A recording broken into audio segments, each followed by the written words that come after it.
Guys, welcome to the IB Club. Hello again. I hope you guys are staying safe during the quarantine. We're about to review Chapter 10 of The Wave by Todd Strasser.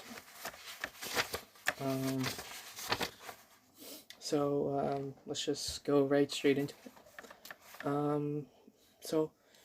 This chapter was like a self-reflection between the history teacher Ben Ross and the principal Owens. I think it's like one Ben Ross, Ben is thinking about like all that he's done, and reflecting on how the wave has changed throughout the school, and he's noticing a big difference in like how people outside his classroom are also joining the wave, and it's not just the people inside that's like getting effect from it. But he's also thinking about like the individuals like Robert, and how he understands that before the wave, Robert was this like lonely kid, and people would think of him as a creep. And like now that he's part of the wave, you're seeing this difference of like Robert, like he's partaking in stuff, and not just only history, but also in like music. In his wife's class, Christy, she's also noticing that that Robert's like a new person, and Ben is thinking like, if I take away the wave from Robert, does he end up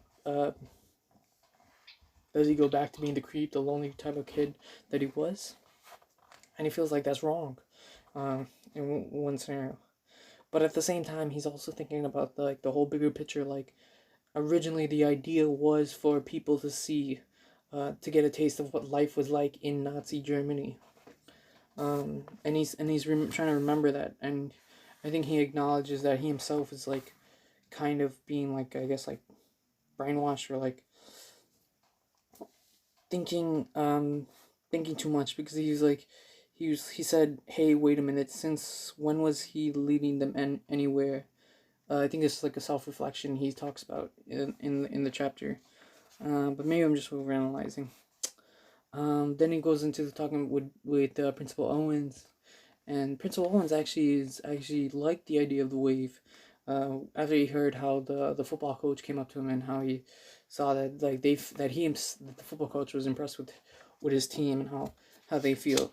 But then once Principal Owens learns from Ben what the main reason of the whole idea of the wave, like what it stemmed from, and what's the main purpose of it, he starts to not like it as much, and I think him and Ben are having this conversation, like he doesn't want this to get out of hand. And I think there's like a good sentence by the end of the chapter where he says, sometimes we forget that they're just young and haven't developed the judgment we hope they'll someday have. Sometimes they can take something too far if they're not watched. And I think, and he's saying that about the children, and how like they're so manipulative. And that's probably like how you could say about the same thing about like the kids in Nazi Germany. How you can just manipulate those kids, and they'll believe anything you want them to say, as long as you say it, and as long as you train them to say it. And I think Owens tells him that you have to understand this is an experiment. No, I think Ben says, you have to understand that this can't go any further than I let it go. Yeah, so yeah, Owen says that he doesn't want this experiment to go any further than it already has. Otherwise, like, parents will try to get involved, and yeah, it was a short chapter. It was okay. I think it was just a self-reflection between Owens and Ben, and I think it's just to look at what's happening. Yeah. Still only a few more chapters left, and this is like, I think this is like almost like near the halfway point. No, it's like past the halfway point. But yeah, I hope you guys are enjoying the book, and I hope you guys keep watching. And I'll see you next time.